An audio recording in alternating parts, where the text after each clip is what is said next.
inside me, a feeling so fine.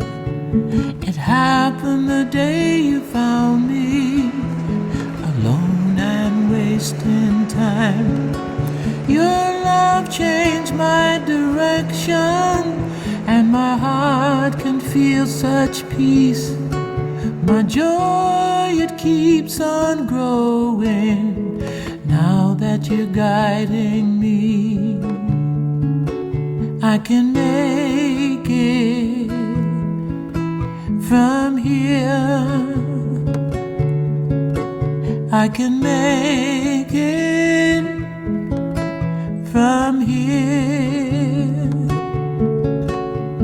I feel you deep inside of me, with me all the time, giving guidance and protection. You make my light shine. Your love changed my direction, now my heart can feel that peace. My joy, it keeps on growing, now that you're guiding me. I can make it from here. I can make it, Lord, from here.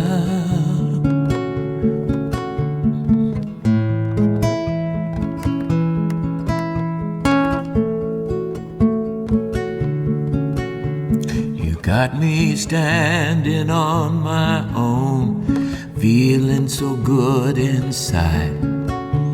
My courage and my faith, it grows.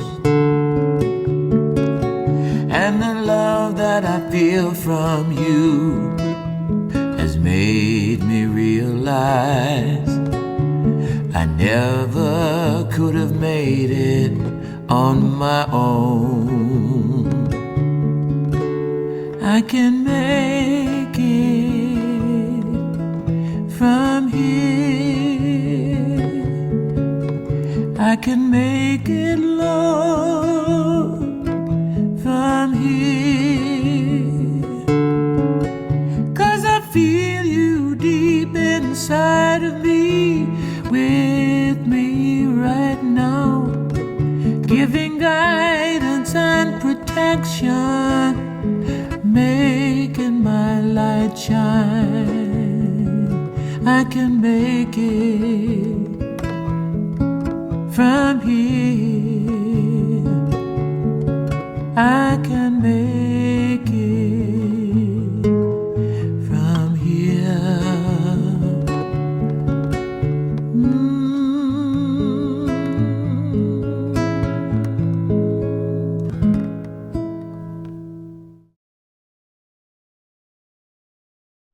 Welcome, friends, to Hilltop Spiritual Center, and thank you for joining our Sunday celebration. I would like to take a moment to thank you personally for the spiritual community that we are, for all the gifts of prayers and support that we have received. I want you to know that we are healing well, and we are in deep gratitude. So I offer this invocation for the Sunday celebration. What I know to be true is this is a gift, and as it comes from the great mystery of all that is, it comes through Reverend Dr. Guy in his wisdom, in his teachings, and the practices that he offers. It comes to us through the music and the celebration of love and life. May you feel the love that you are. May you know truth and beauty in your life. And may you experience it every day. I offer you these blessings now, today, and tomorrow.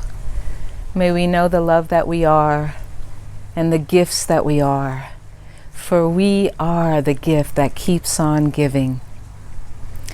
Blessings to each and every one of you. Blessings to your journey and blessings to the gifts that you give. So be it, and so it is. Today's reading is by Teresa of Avila from Bookmark Prayer. Let nothing disturb you. Let nothing upset you. Everything changes. God alone is unchanging. With patience, all things are possible. Whoever has God lacks nothing. God alone is enough. Learn to be content in all things. Finding contentment is a practice.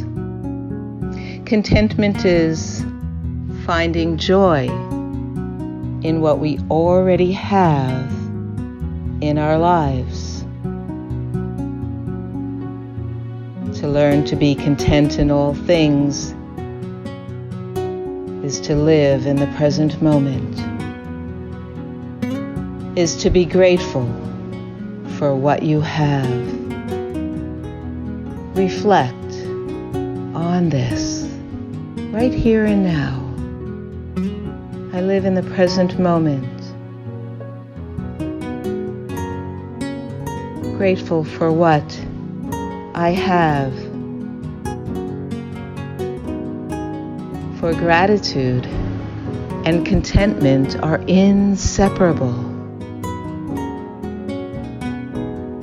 To learn to be content in all things is to appreciate those little things that made today worthwhile. To reflect and truly to learn to be content in all things is to feel true compassion for others, loving each other. Let us take a moment to know this, to feel this in our bodies, in our minds, and our hearts. Loving each other is the path to find contentment. Lao Tzu says, "Be content with what you have. Rejoice in the way things are. When you realize there is nothing lacking, the whole world belongs to you." And so it is. From an ancient king's wisdom book. More than anything that you guard, protect your mind, for life flows from that.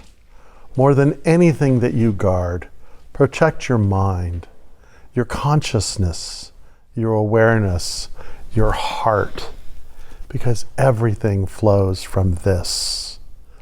So welcome to our Sunday celebration on our theme for the month, which is Your Abundant Life.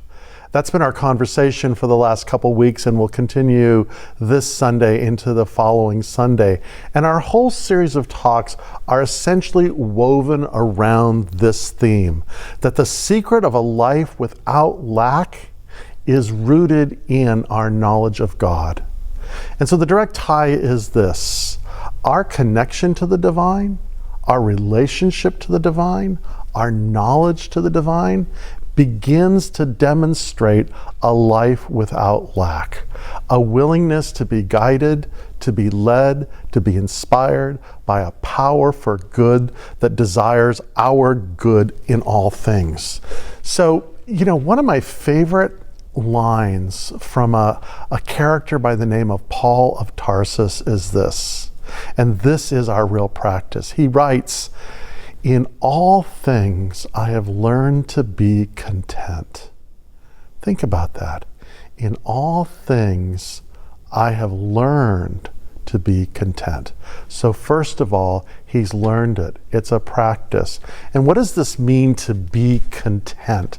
It doesn't mean to acquiesce. It doesn't mean, that we practice something like this is as good as it gets or we suffer through, but it means something else. It means that I find myself in a position of satisfaction, of gratefulness, of ease with what I have. And I think the secret to learning to be content is being able to be in touch with our inner self.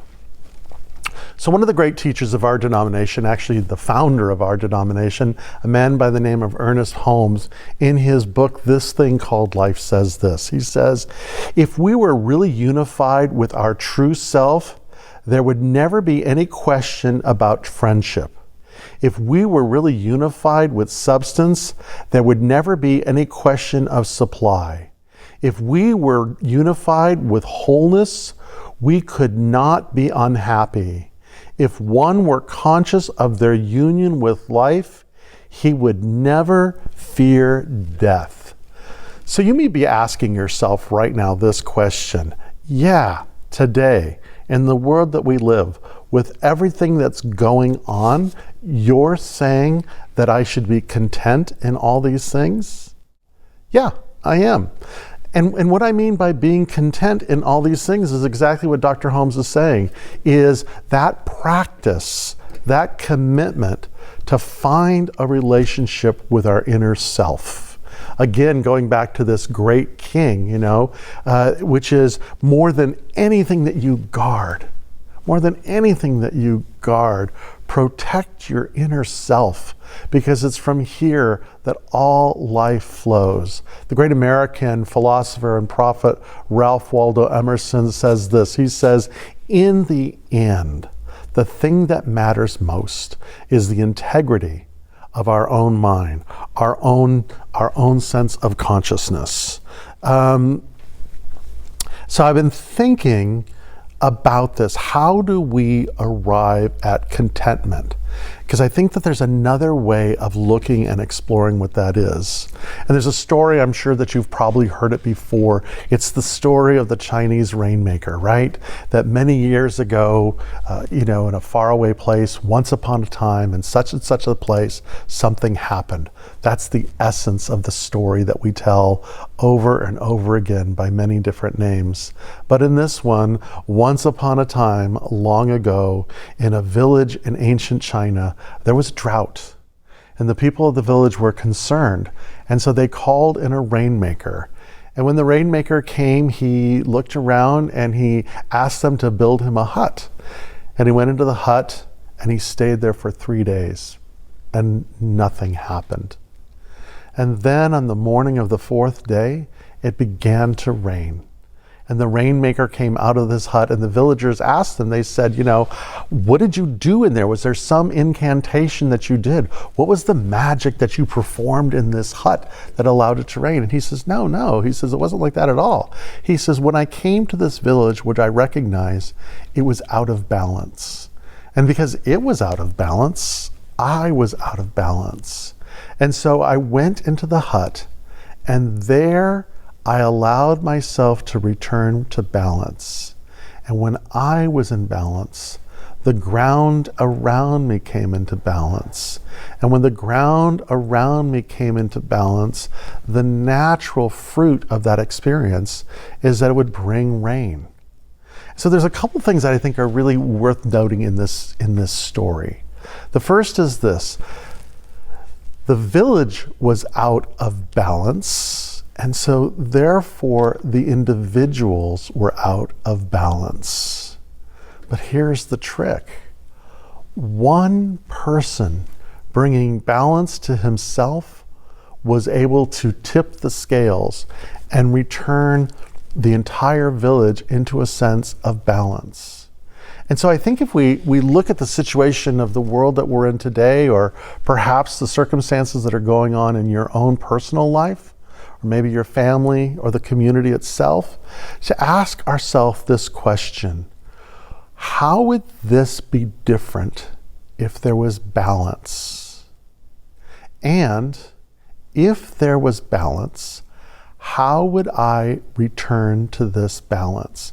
And so the real question that we're asking ourselves today is this. First, am I out of balance? And what would it take for me to return to balance? You know, another word for balance, and it actually comes from the construction of a wheel, is this, is integrity. Am I in integrity? And if I'm not in integrity, how do I return myself to integrity? Because, you know, one act of integrity brings us into integrity. One practice of balance brings us into balance. When we are in integrity, when we are in balance, everything around us begins to entrain itself into this experience. You know, it is often said that the first law of heaven is order. I respectfully disagree. I think that the first law of the cosmos, the first law of this expanding and unfinished universe that we live in, is balance. Because whether it be the movement of galaxies, or the homeostasis within our bodies, or the activity of an atom or a subatomic particle, it's all about balance. And from balance, order proceeds. So if you want order in your life, practice balance. So I think what often happens to us is that we become so mesmerized, so entranced, so caught with external things that it throws our internal systems out of whack. And that's how we find ourselves out of balance. And so the real question then is, you know, where do we give our power away? Where do we, as the Japanese or the Buddhists say, you know, where are we not practicing mental hygiene by allowing ourselves to become caught in, as one of the great teachers of New Thought says, Emma Curtis Hopkins, she says, you know, do not be deceived by the appearance of things. Because yeah, you look around, it looks a little crazy. But what we know is that at an evolutionary area, this experience of disorder, this experience of chaos really is where creativity begins to happen. And that's where, you know, the prayer of Saint Teresa of Avila that Andrea recited so beautifully comes in. You know, that prayer happened to be the bookmark in her prayer book. Let nothing disturb you. Let nothing upset you, for everything changes, or everything passes away. God alone is enduring, and with patience all things are possible. That the person who has God lacks nothing, for God alone suffices. God alone suffices. And when we have that experience, when we allow ourselves to be guided, to be led by that presence, letting nothing disturb us, letting nothing fill us with fear, knowing that in the great wheel of things, that everything passes, everything changes, and that the one constant is this, the divine presence. And that when we are in touch with this, we lack nothing. So with that trust, we begin to ask this question, you know, what is the definite aim or purpose in our lives? And I ask this to you quite specifically. What is the most important thing in your life today, now? And what is it that fills you with passion, that fills you with desire? Because, you know, the thing of it is that the thing that we desire, the thing that's important to us, we can we can begin to understand that it begins to define who we are. So it's not about, cars and houses and all those kinds of things. Those things come, but it's about, what do I desire? What do I desire? Freedom is what I desire. Truth is what I desire. Love is what I desire. And when I begin to move this as the chief aim, the passion in my life, everything else begins to organize itself. The great teacher, Jesus of Nazareth, said this. He says, seek first the kingdom and its right livingness, and everything else will be granted. And what we know is in the ancient world, and even today, when they talk about the kingdom of heaven or the kingdom of God, they're not talking about some faraway place or some place that we go when we die. They're really talking about a state of being, a state of consciousness, a state of trust, a state of openness, a state of courage. Seek that inner connection with the inner self, and everything else is given to us. And so, what we've been talking about this last month is imagery and practices that allow us to get there. And one of the things that we've talked about is this idea of the 23rd Psalm in the Hebrew Bible, that this divine presence, this Hashim, is like a loving shepherd. A shepherd that leads me to take repose in grassy meadows where I may rest, and leads me to still waters where I may be refreshed. That fills my life with joy and meaning and purpose. And that even though I may be going through hard times or times of uncertainty or whatever's going, even if I feel like I am passing in the valley of the shadow of death, I don't need to be afraid.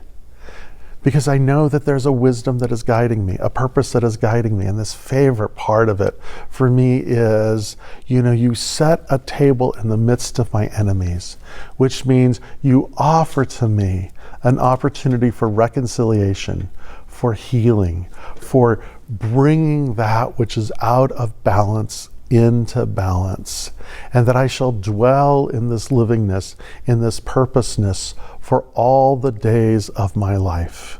Because again, if we were connected to this, that in itself is the most important thing.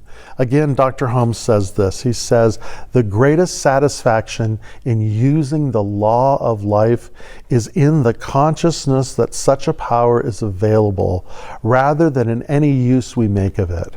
For any particular use we make of it is a passing thing, whether it be a healing oneself or others, or producing any other temporary good. All these things are transitory, and there is something in everyone that longs for permanency. And that permanency is this: he or she who lives in the divine lacks nothing. So, what we've been talking about also all month is this, is that spirituality is a practice. It's not an inspiration. It's not celestial voices that are singing to us. It's not things that appear to us. Wonder and awe and surprise are important and they're good. But when it comes to living a life where we connect ourselves to these great universal principles, when we are endeavoring to stay in touch with that inner self, it's the practice. It means getting on the mat every day, whether we feel like it or not. Annie Lamont, who is an author that I truly love, she writes in one of her essays this simple thing. She says, never, no matter how you're feeling, give up that hour of writing every day. And by the way, you have permission to write garbage. She doesn't use garbage. You have permission to write garbage. Because again, it's not about the end result. It's about the practice itself. And so we've been talking about several practices to awaken this inner self, to cultivate this experience of trust in the divine, of recognizing that we are a center of divine consciousness within the vast whole. And the first thing is this, is to recite daily in the morning.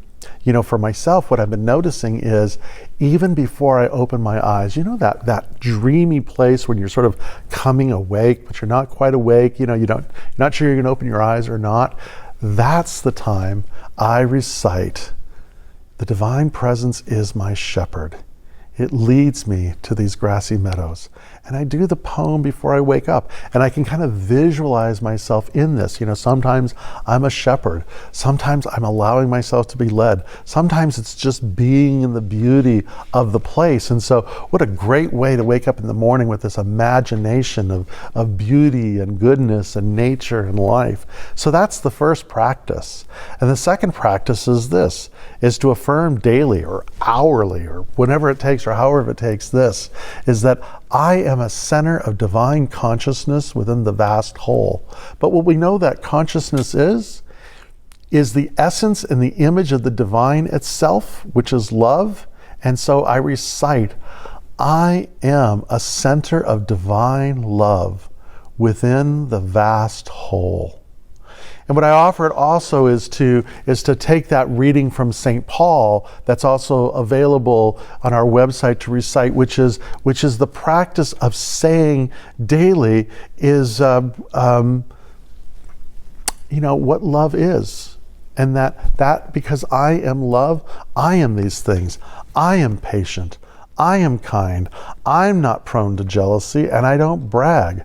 I'm not arrogant, nor am I rude, and I don't seek my own advantage, nor am I irritable. I don't keep a record of complaints, nor am I happy with injustice, but I'm happy with the truth. I put up with all things. I trust in all things, hope for all things, and endure all things. So that's the second part of the practice. And then the third part of the practice is going to be this prayer that I'm going to have Andrea read in just a few moments for this. And this will also be available on the website along with other practices and videos and all the things that are in the toolbox that we've created for you. But it's a prayer on abundance. And I invite you to take this prayer, to listen this prayer, and maybe just put yourself in a quiet, restful state, and just allow Andrea's voice to just guide you along, or to print a copy of it that's on the website and learn this prayer. It's a beautiful prayer. So you may be thinking to yourself right now this, it's like, oh, wait a minute, you've got me learning a psalm, you've got me reciting mantras, you've got me now learning another prayer. I'm not going to have time to think about anything else. Yeah, you're right. You're right. Again, going back to Emma, do not be deceived by appearances of things. I had a friend of mine one time tell me he was with the Hare Krishnas. This was years ago. And he said to them one time, he came up to them, he says, hey, wait a minute. He says, I think you guys are brainwashing me. And they said, maybe your brain needs some washing.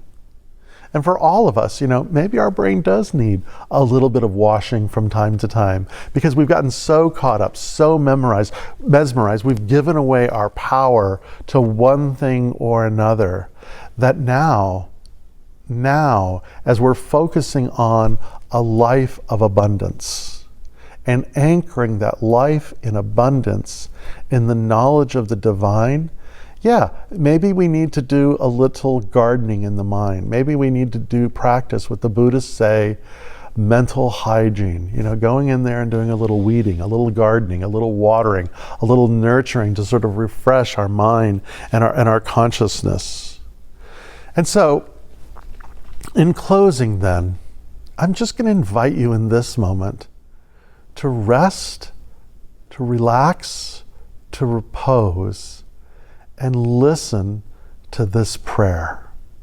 And if it plays to the strings of your heart, learn it, pray it, practice it, our abundant life is anchored in our knowledge of the divine.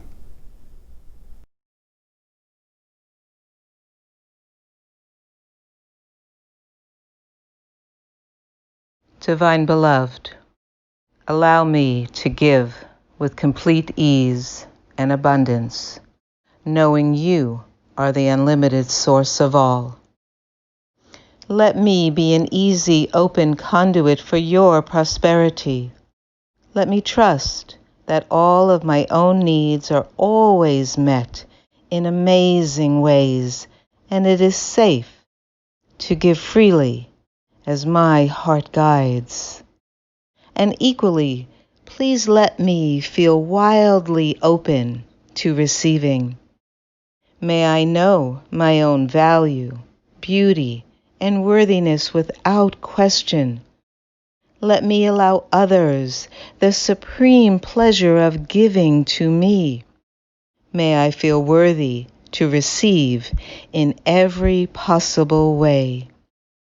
Change me into one who can fully love, forgive, and accept myself, so I may carry your light without restriction.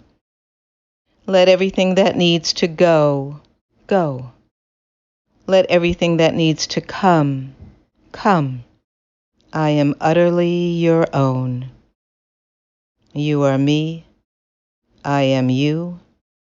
We are one. All is well.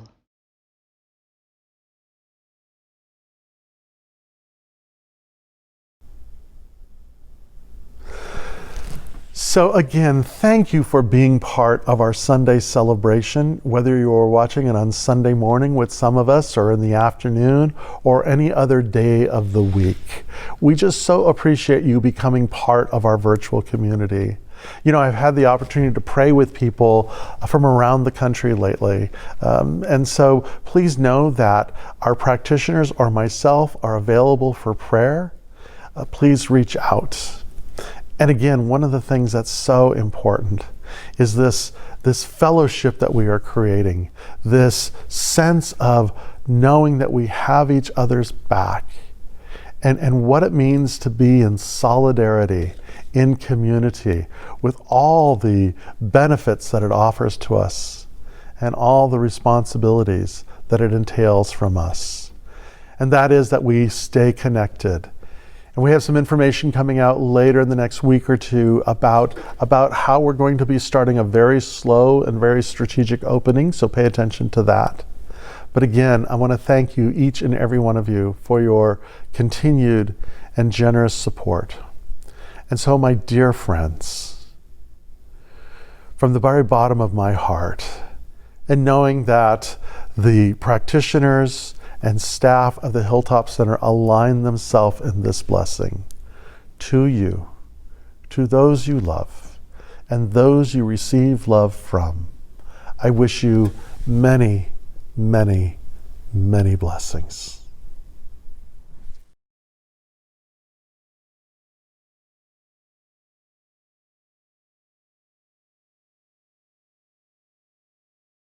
Don't worry, mother,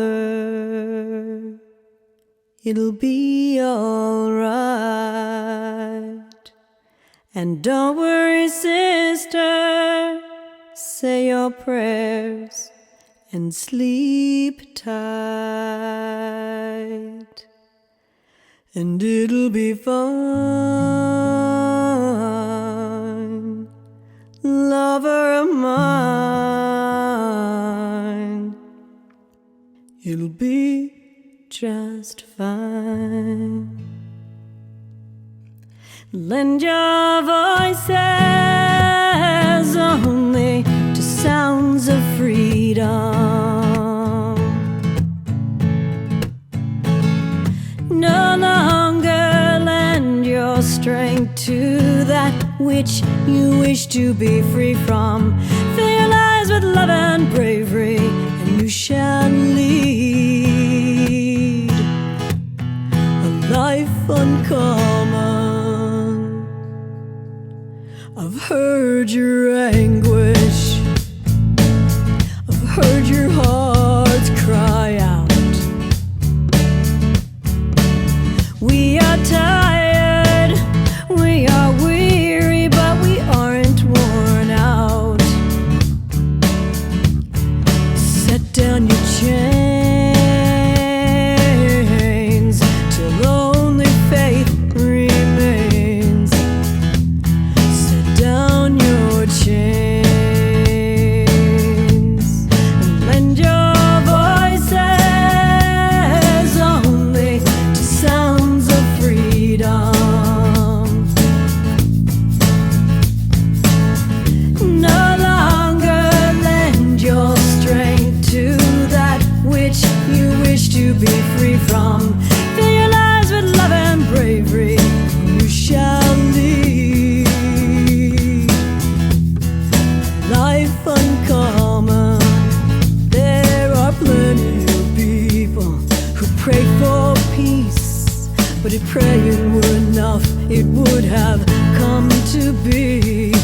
Let your words enslave no one, and the heavens will hush themselves to hear our voices ring out clear, the sounds of freedom, with sounds of freedom. Come on, you unbelievers, move out of the way. There is a new army coming, and we are armed with faith to live. We must give to live and lend our voices only to sounds of freedom. No longer lend our strength to that which we wish to be free from. Fill our lives with love and bravery. We shall lead and lend our voices only to sounds of freedom.